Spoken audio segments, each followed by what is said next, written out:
Exercise 7 and 8 start.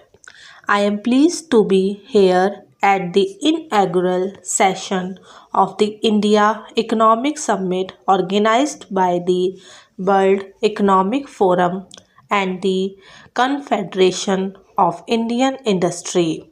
Your conference is taking place at an extraordinary moment in India's democratic history. Whatever is happening now is a sign of the vibrancy of Indian democracy. However, I would like to assure you that volatility in Indian politics will have no fundamental impact on the process of economic reforms in the country. The reform process has become irreversible. Indeed, my government has depoliticized the economic agenda. Your summits in the past have fostered constructive interaction between foreign and Indian business and with the government. They have also facilitated foreign business becoming familiar with India's efforts both to carry out internal liberalization and to integrate itself with the global economy. Since you met here a year ago, a number of new and decisive steps have been taken by my government to strengthen our economic fundamentals and improve the productive efficiency of our system. In the schedule of your meetings over the next few days, you would be interacting with some members of my cabinet, some distinguished businessmen, economists, and senior government functionaries. They would outline for you only what has been achieved during this period but share their vision of the economic agenda for the coming months. In the last 9 months, my government has taken important initiatives over a wide gamut of economic issues which cover insurance, capital markets, information technology, housing, and infrastructure, to mention a few. The reform process initiated is wider and deeper than any comparable program earlier.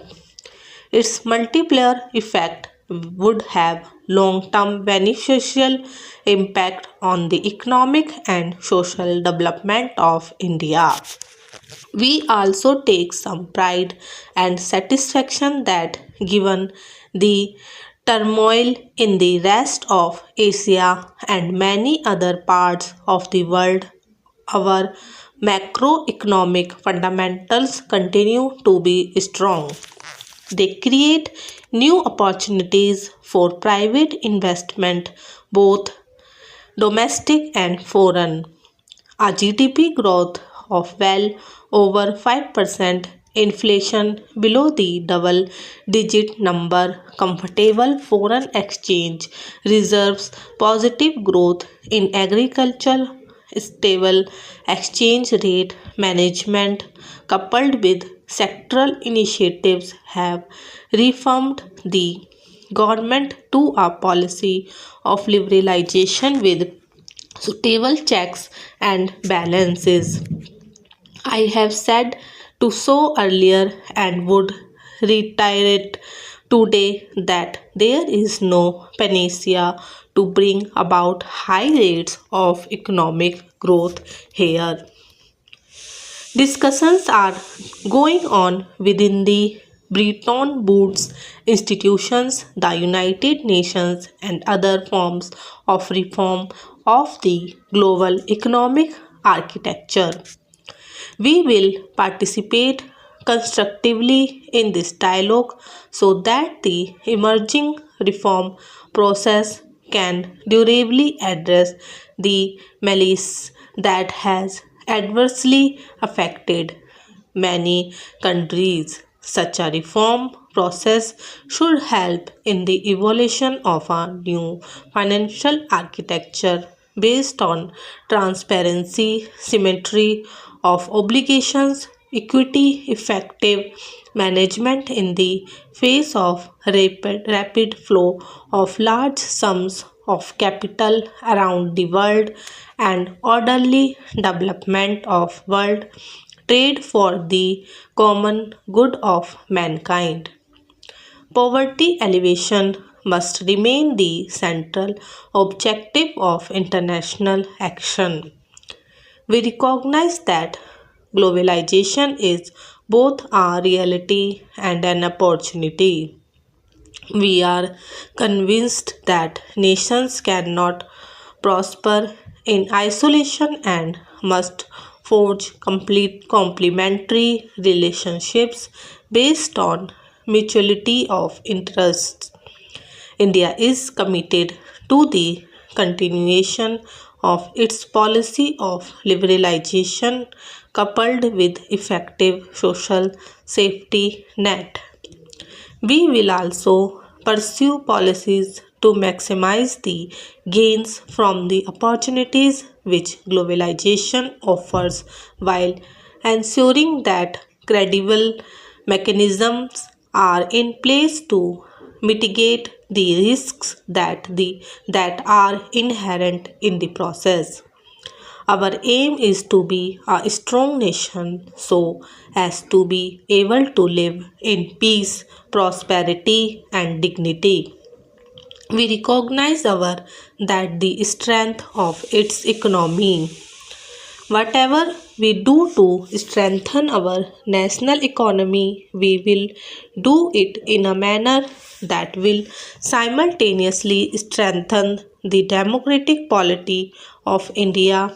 Whatever we do to strengthen the democratic polity, we shall simultaneously strengthen the secular unity of India, and whatever we do to strengthen our democratic policy and secular unity, we will bear in mind the need at all times to dramatically reduce poverty in the shortest possible time. In this endeavor, our approach is the same as that advocated by Professor Amartya Sen, the great Indian economist who won this year's Nobel Prize for Economics, namely liberalization and globalization, yes, but with a credible program to improve the social sector. Many of our initiatives in the social sector are aimed at providing nutrition, hygiene, health, and education to those large numbers of our population who continue to be the victims of poverty. India is a democratic country. Democracy is our greatest strength. Freedom of thought, freedom of action, freedom to live with diverse faiths and systems are fundamental to our culture.